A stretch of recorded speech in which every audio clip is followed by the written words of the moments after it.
Nous reviendrons en détail sur la rencontre du président Paul Kagame avec la CGEC dans nos prochaines éditions.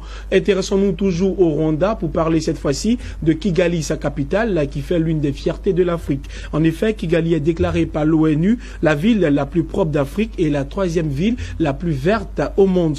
Plusieurs institutions internationales comparent la qualité de vie à Kigali à celle de New York aux États-Unis.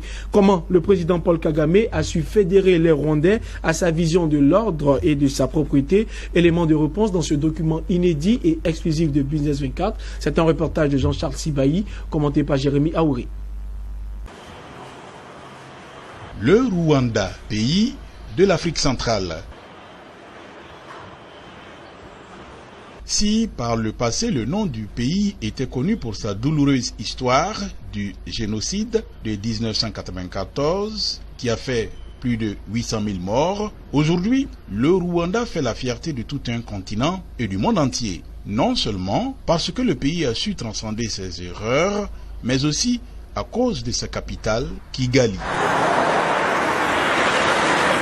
dont la renommée a traversé les frontières africaines du fait de son cadre de vie. Ici, l'on est tout de suite frappé par la propreté de la ville, des parcs parfaitement entretenus, des maisons soignées, des immeubles de bureaux flambant neufs et une armée de balayeuses à la tâche.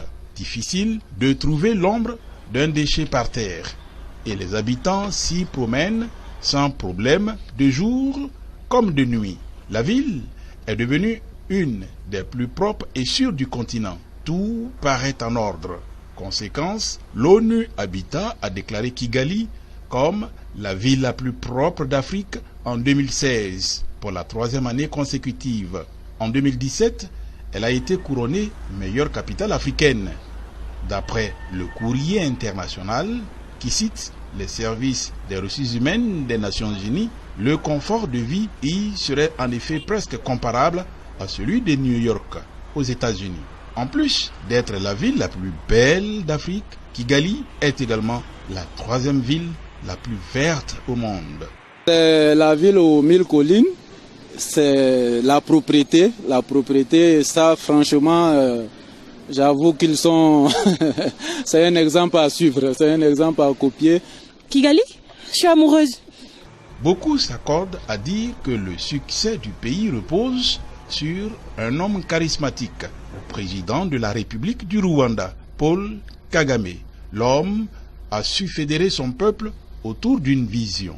Au Rwanda, chaque 100 maisons constitue ce que le pays appelle un village. Les habitants se choisissent un chef qui a pour mission de les organiser afin de rendre leur lieu d'habitation propre. Chaque mois, tous les derniers samedis, c'est obligatoire, les habitants donnent 3 heures de leur temps à rendre leur quartier propre et à faire d'autres travaux communautaires. Personne ne s'y dérobe, même les autorités politiques et les opérateurs économiques étrangers. La loi est la même pour tous.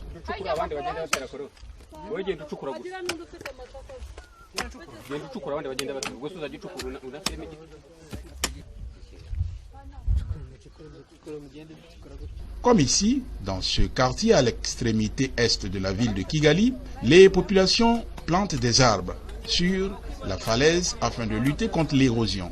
Les Rwandais sont fiers de leur capitale. Tous les premiers samedis, c'est une tradition, toutes les grandes artères sont fermées à la circulation automobile. C'est le jour du cross ou de la marche populaire. Il n'est pas rare de voir le président Paul Kagame y participer. Avec une telle organisation, ce n'est pas surprenant que depuis 2000, le Rwanda affiche une croissance économique de l'ordre de 8% de son PIB. Le Rwanda est aujourd'hui un pays sûr. 2, 3, 4, 5, 6, 7. Kigali, sa capitale, attire des touristes qui affluent du monde entier. La ville s'est même hissée au 3e rang africain pour les congrès. Plus d'une quarantaine de rencontres continentales et internationales y sont organisées chaque année. Le Rwanda est un exemple pour tous les pays africains. Son président de la République, Paul Kagame, est aujourd'hui le président de l'Union africaine. Comme il a réussi pour son pays, saura-t-il fédérer les autres nations autour d'une vision commune? notamment le projet de création de la zone de libre-échange sur le continent. Ce projet devrait aider les États du continent à réunir leurs propres ressources pour financer le développement de l'Afrique. Seul l'avenir nous le dira.